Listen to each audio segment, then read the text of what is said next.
The sun burned over the vast Arizona desert like a merciless god, swallowing every shadow, every secret, every weakness. The wind carried dust and memory of battles, betrayals, and blood.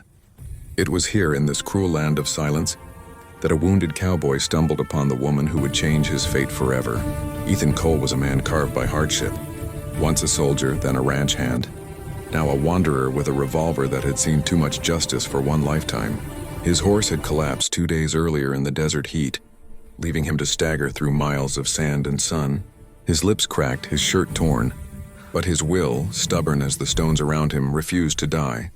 Somewhere in the shimmering horizon, he saw smoke rising like a promise. He didn't know it then, but that smoke came from the land of the Apaches' territory. No white man entered and lived to tell, but thirst makes fools of the wise and wanderers of the dead.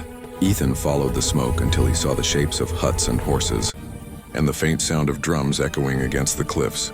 Before he could raise his hands and surrender, a dozen riders emerged from the dust, faces painted, arrows drawn, eyes cold as the desert night. He stopped walking, raising both hands slowly. "I come in peace," he rasped, his throat too dry to form full words. One of them dismounted. She moved like she commanded the wind itself, strong, graceful, unyielding. She was the desert Apache Queen, Nayeli, daughter of warriors, ruler of the sands. Her eyes were dark as storm clouds, her presence both sacred and dangerous. Ethan looked at her and for a moment forgot the ache in his bones. "Water," he whispered. "Please." She studied him, this stranger in worn leather and dust. "You are on my land," she said, voice calm yet sharp. "Every grain of sand beneath your boots belongs to my ancestors. Why should I let you drink what belongs to my people?" Ethan lowered his eyes. "Because I've got nothing left to take." Something flickered in her expression.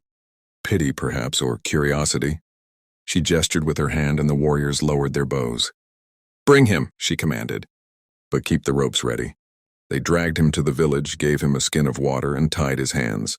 As the liquid touched his tongue, he closed his eyes, feeling life crawl back into his body. Around him, the Apache warriors whispered, watching the pale man who had wandered into their heartland.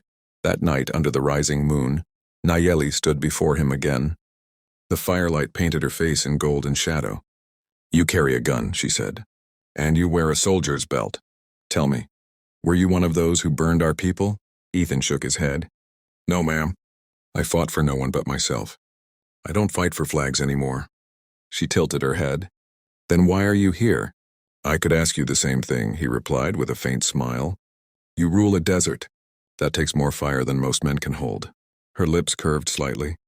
"You talk too much for a dying man." "Guess I'm too stubborn to die quiet," he said. She turned, her voice firm.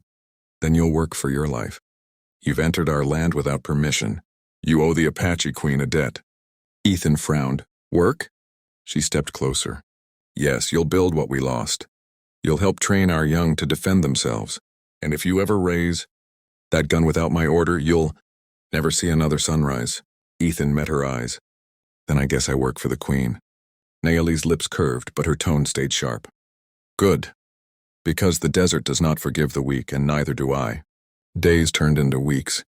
Ethan worked from dawn to dusk, repairing fences, tending horses, teaching young warriors to aim steady. The Queen watched him from afar, silent but observant. The camp began to trust him slowly, but her eyes never softened, at least not where anyone could see. One evening, as the sun bled into the horizon, Nayeli approached him. "You've earned your food," she said. "But tell me, Cowboy, why does a man like you wander alone?" He leaned against the corral fence. "Because every place I stayed too long, I lost something. Maybe it's better not to belong anywhere." "Belonging is not weakness," she said quietly. "It's the only thing worth fighting for." "Then maybe I just haven't found a place worth fighting for," he replied. The silence between them carried something heavy, something neither dared to name. Weeks later, danger came riding with the sunrise. Scouts spotted soldiers, 50 men, marching toward Apache land. Ethan stood beside Nayeli when the report came. "Your people are coming," she said coldly, "and they never come in peace." Ethan's jaw hardened. "I ain't their people anymore." "Then prove it," she said. "If you truly serve the Queen, you'll stand with us when they arrive." That night, as warriors painted their faces and women hid the children, Nayeli approached Ethan by the fire. You could run, she said. No one would stop you. He looked up at her. I already told you I don't run anymore. Then tomorrow, she said softly, you fight as one of us. Tomorrow, he said, loading his revolver, I fight for the Queen. Dawn came red as blood. The soldiers marched across the desert, rifles glinting under the cruel sun. Nayeli sat atop her horse, regal and fearless, feathers gleaming like fire. They think we'll run, she said. Let them learn the desert protects its own. The battle was fierce, dust, smoke, and death all at once. Ethan fought like a man reborn. Every bullet fired not for survival but for redemption. Nayeli led her people with courage that could shame kings. When a cannon blast threw Ethan to the ground, he saw her ride into the storm, calling orders through chaos. Fall back to the ridge, she shouted. He ran to her side. You'll get yourself killed. And if I die, who leads them? You? She shot back. Then I'll just have to make sure you don't die. He yelled, climbing onto a horse beside her. Together they charged, leading the warriors into the canyon. At her signal, hidden fighters unleashed a landslide of rock and fury, crushing the soldiers below. The earth trembled, and the invaders fell silent. By noon, the battle was won. The Apache land stood free again.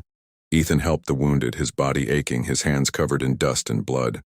As the camp quieted, he found Nayeli standing at the ridge, staring into the fading horizon. You did it, he said. You saved them. She didn't turn. We saved them. The desert takes no sides, it only remembers who stands and who runs. He stepped closer. And what will it remember of me? Her eyes softened. That you kept your word. She reached into her pouch, pulling out a white eagle feather.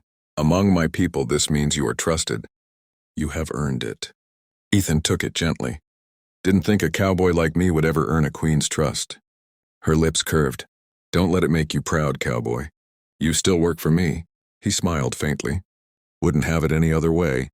That night, as the tribe sang songs for their fallen, Ethan lay by the fire with the feather beside him. The desert sky stretched wide and endless above. For the first time in years, he didn't feel lost beneath it. He had found something worth belonging to, and maybe someone worth fighting for. And somewhere in the dark, the desert Apache Queen watched him with quiet eyes, knowing the man who had once been lost had finally found his place beside her. If this story touched your heart, and you want to see how the bond between the cowboy and the queen grows, stronger in the next chapter, make sure to like, share, and subscribe to our channel. Your support keeps these stories alive and helps them reach more hearts around the world. The desert may rest tonight, but the legend of the Apache Queen is only just beginning.